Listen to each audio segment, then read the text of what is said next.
Hello and welcome back to Mortgage Talk. My name is Maria. I am here back with the boys from MTGE, Roger and Neil. Hello. Good day. Hi. So today we are going to be talking about myths.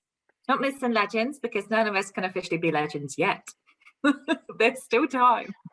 But myths about mortgages. So feel free, both of you, just to kind of give your opinions on this. First myth. You can't get a mortgage if you have an overdraft. True or false? Well, that's a big false for me.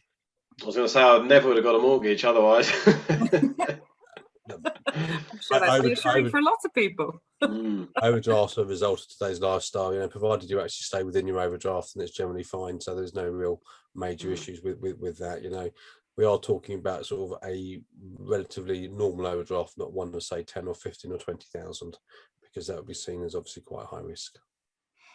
Okay, Neil, did you want to add to that? Yeah, it's a good question. I get asked it a lot, but yeah, Roger's kind of summarised there really. As long as you're within the agreed limit, it's a credit facility. It's seen as no different to having a small balance on a credit card by a lender. And yeah, as long as you're not in it all the time and not exceeding it, there aren't any overdraft usage fees and things like that, then yeah, generally there's not an issue. Okay, the next myth, and I know a lot of people seem to think this, I can't get a mortgage if I'm self-employed. Yeah, it's not true. It can be more challenging for self-employed people, but as long as they've got their accounts in order, generally lenders are looking at 2 years worth of trading history, just to prove that the business is going in the right direction. There are lots of different ways that lenders can treat self-employed people's incomes as well, so we'd always encourage people to speak to us, and we can obviously advise them accordingly. Okay. You must get a new mortgage if you move home. So yes, so mortgages, yes, you do, because at the end of the day, the actual property is the asset. So people tend to think that you can just change your mortgage or just take it to the next property and it's your right.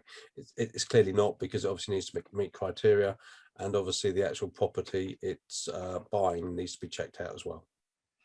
You can only get a mortgage from your existing bank. No, you can get a mortgage from any lender or bank or building society. People often go to their bank as first port of call, because obviously they know their bank, and they think it might work out better for them. But obviously, as a whole of market broker, we'll search every lender, every bank, building society to make sure that they're getting the best deal. Okay. Getting pre-qualified is the same as getting pre-approved. Well, qualification tends to just mean that you are eligible for mortgage. The second point you're making is actually that your credit check and that your credit history is looked at as well. So the two are entirely different, but basically if your credit file is fine, then pre-approval should be quite straightforward. Okay, shopping around for lenders will hurt your credit scores. It will actually damage them. So yeah, the only way that you'd have a credit check carried out is when we're applying for an agreement in principle, which most people will require when making an offer on a property. So shopping around doesn't hurt your credit score, because it's obviously what we do is research purposes only to find the best deal.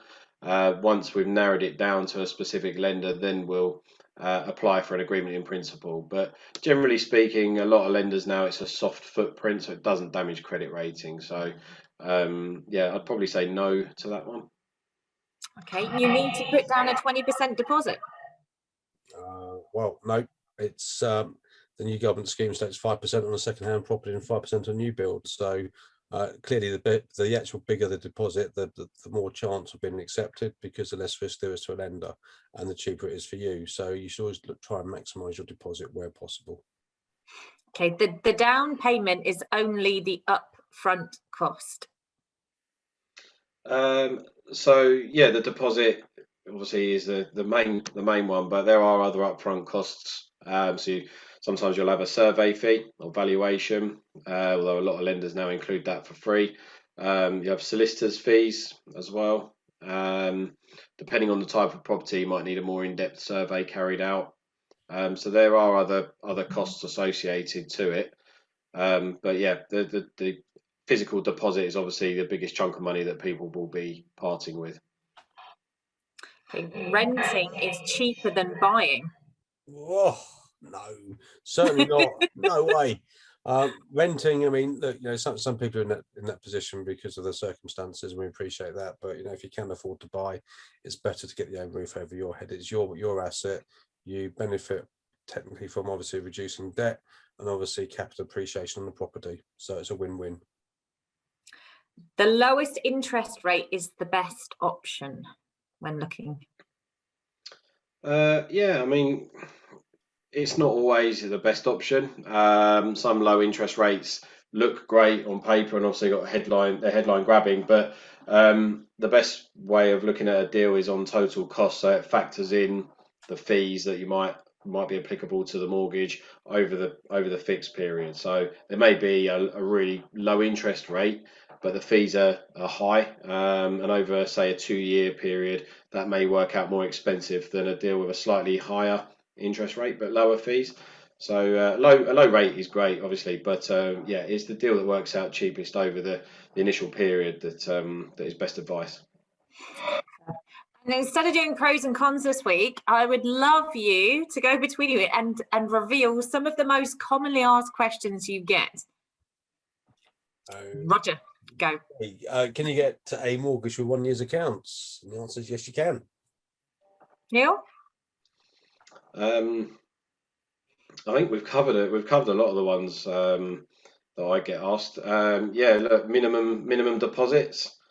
So I think we've already covered that, but you've got the 95% scheme coming out next month. So that's going to help a lot of first-time buyers. So it'll be exciting to see when the criteria is released for that. Yeah, how it's going to change the mortgage market.